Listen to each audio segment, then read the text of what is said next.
ஒரு சின்ன கதை. ஒருத்தர் அவருடைய ஆபீஸ்ல லஞ்ச் பிரேக் வந்த உடனே அவருடைய லஞ்ச் பாக்ஸை திறக்கிறாரு. ஃப்ரெண்ட்ஸ் எல்லாம் உட்காந்துருக்காங்க.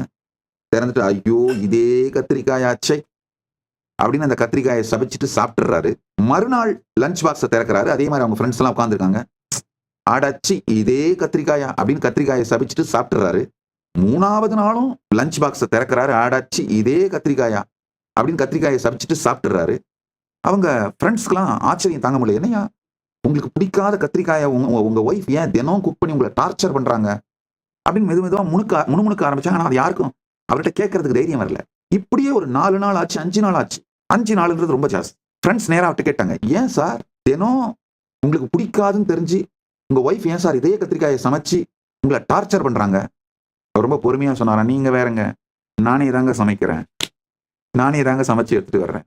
நல்லா புரிஞ்சுக்கோங்க, சமைக்கிற நேரத்துல நமக்கு பிடிக்காத ஒன்றை சமைக்கிறோன்ற அளவுக்கு கூட கான்சியஸ்னஸ் இல்லாம இருக்கிறத எதையோ ஒன்றத்தை சமைச்சிடுறது.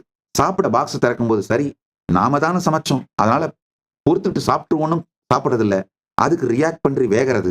நாமே தான் முடிவெடுத்து உருவாக்குகிறோம். அந்த முடிவை நாமே தான் நொந்து கொள்ளுகின்றோம். முடிவையும் மாற்றுவதில்லை, நொந்து கொள்வதையும் மாற்றுவதில்லை. எத்தனை பேருக்கு இது புரியுது? ஆஹா, என் லைஃப் அப்படியே சிசிடிவி கேமரா வச்சு பார்த்த மாதிரியே சொல்றீங்க சாமி. உடனே ஒரு கமெண்ட்டை தட்டி ஷேர் பண்ணி விடுங்க. இந்த மாதிரி யார் யாரெல்லாம் உங்க ஃப்ரெண்ட்ஸ் இருக்காங்கன்னு உங்களுக்கு தோணுதோ அவங்களுக்கு எல்லாருக்கும் இதை டேக் பண்ணி விடுங்க.